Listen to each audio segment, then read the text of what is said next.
Click on this video, like, subscribe, click all the things down below. It means a ton to me. Like 75% of you aren't subscribers. Go ahead and click that subscribe. I don't think you'll regret it. Leave a comment. It helps get you in the algorithm so you'll see all the content we got coming up. Today we got a fun archery one. We got a bunch of cool archery ones coming up. Appreciate you guys. All right, this message from Clint Skeens. You should do a video on how stabilizers can affect your tune, mainly your back bar. I love it. Let's do it.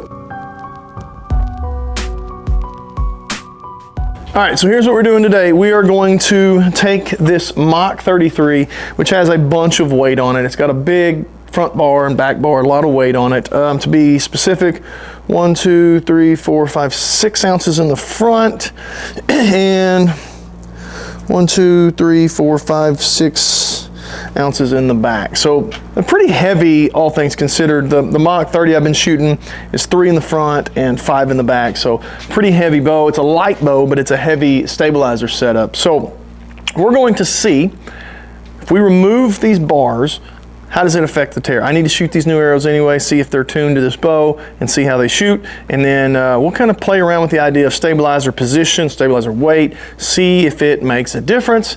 Let's get at it. All right, so what we're gonna do, we're gonna shoot these Victory HLR, 100 long range, 300 spine, cut down to 27 inches carbon to carbon, 100 grain up front. They're right at a 400 grain total with a three 2.75 inch tack drivers on the back. So we're gonna shoot these. I've never shot these through the bow. I just built them and I've never even shot them, just got them built. So I need to get them tuned anyway to this bow. These are what I will probably be shooting at Shot 3D and tack, stuff like that. I haven't even really, I just built them and kind of playing with them. We're gonna see how they shoot, but we're gonna shoot 3 at a time. So we'll shoot the first 3, we'll see. We're trying to get the bullet hole. We'll get the bullet hole, and then we're going to start playing with removing weight, removing bars, changing bars, and see if it affects our tune, and just kind of play around with that. And we'll see what the outcome is.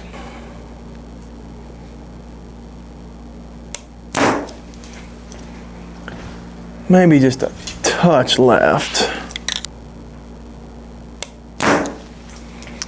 Yeah, we're definitely just a touch left on that tear.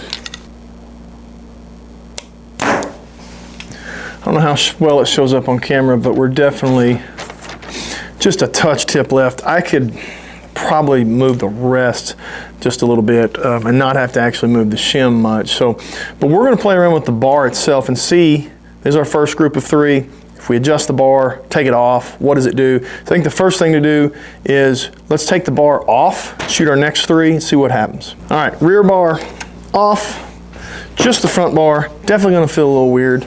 That's quite a bit of weight on this light bow coming off. Still a smidge left.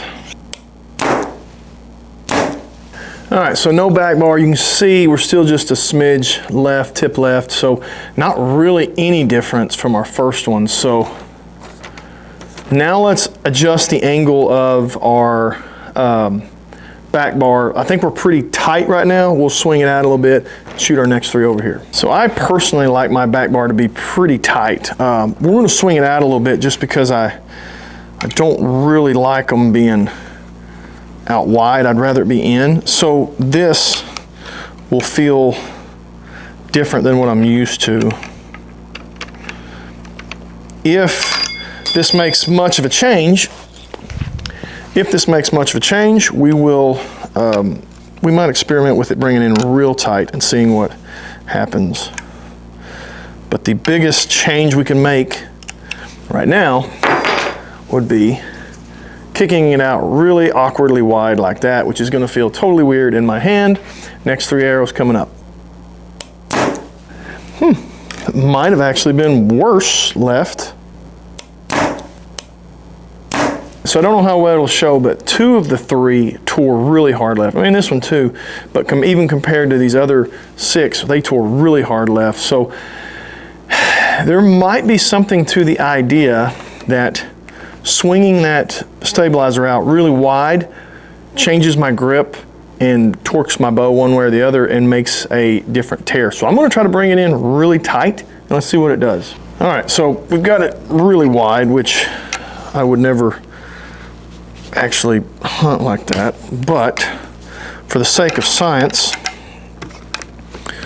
we're just gonna try it, and then we'll bring this one in really tight, tighter than we had it last time.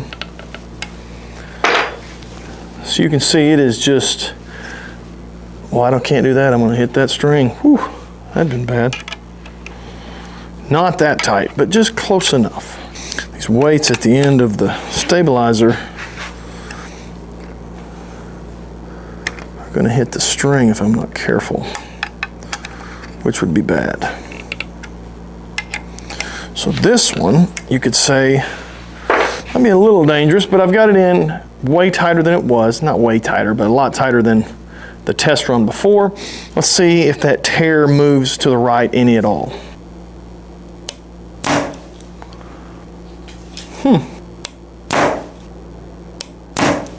Not gonna lie, I'm a little bit surprised by this. I might have been silently thinking this is a gimmick and there's nothing to this. All right, I'm gonna try to slide over so you can see exactly what I see. So we're pretty far left, especially these two on these.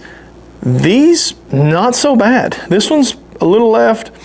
This one's just a little bit left, but it's pretty close. And this one's pretty close as well. So, I mean, let's see, I think that was 10, 11, 12, something like that. 12 shots. We've got really bad left tears. We swung it out wide, really bad left tears. Brought it in real tight, and we actually were able to move that tear just a little bit. I'm kind of shocked by that it was able to do that. So I'm actually pretty shocked that we were able to get that big of a movement with our back bar being adjusted, whether it being really wide or in or off. I think it definitely affects your grip. It definitely affects how you hold and put pressure on the bow, which in turn affects the way the arrow's leaving the bow. Pretty neat. Now, in reality, get comfortable and then adjust the bow to what is comfortable for you. That's my personal opinion. Get your bars on the way you like them, the way it feels comfortable, the way you feel good and steady, and then get your bow adjusted. That's me. Now tell me if I'm backwards. Maybe some of you are like paper tuned bare bow and then put the stabilizers on and try to, I just feel like you're gonna have to retune. I don't see any way around it. I think if you're shooting bare bow through paper and then trying to shoot, stabilizers on through paper, I think you're gonna get a little different rip, a little different tear. So again, I think you gotta get your bars on, get comfortable the way you like them, the angles you like, the weights you like, then shoot through paper and see what your tear looks like. And then, what I'm gonna have to do, I'm gonna have to adjust it a little bit. I'm gonna probably have to bump this rest out a little bit. It's pretty tight. I'm getting some really close clearance by this roller guard here. I'm close to 13/16. I'm not exact, but I'm close. And then I should be good with this. So to finish out this video, let's see if we can get a bullet hole on this and get this bow tuned to these arrows the proper way. Great question. Appreciate you asking. I don't know how good it's gonna be able to show this, but 13/16 needs to be a little bit further out with our arrow, which would make sense. We're getting tip left. Would make sense, we're getting tip left. We're going to need to bump this out, and it makes sense that 13/16 is a little bit further out. So again, like I said, my clearance was getting a little tight the way it was set up right now. I definitely need to bump out that 13/16 and tighten it back up, shoot it through paper again, and we should be good.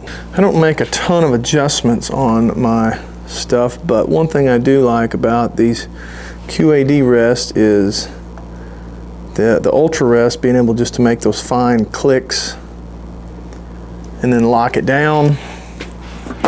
That's just as precise and as easy as it gets.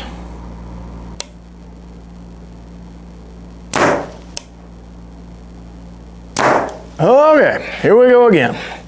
We are slightly inside of 13/16. We're not even to the 1. If you know how the Ultra Rest is, there's 0, which is 13/16, and there's 1, 2, 3, and there's 1, 2, 3 to the left.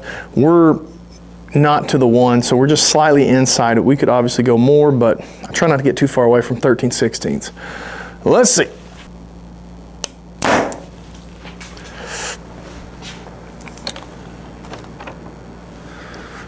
Pretty doggone good.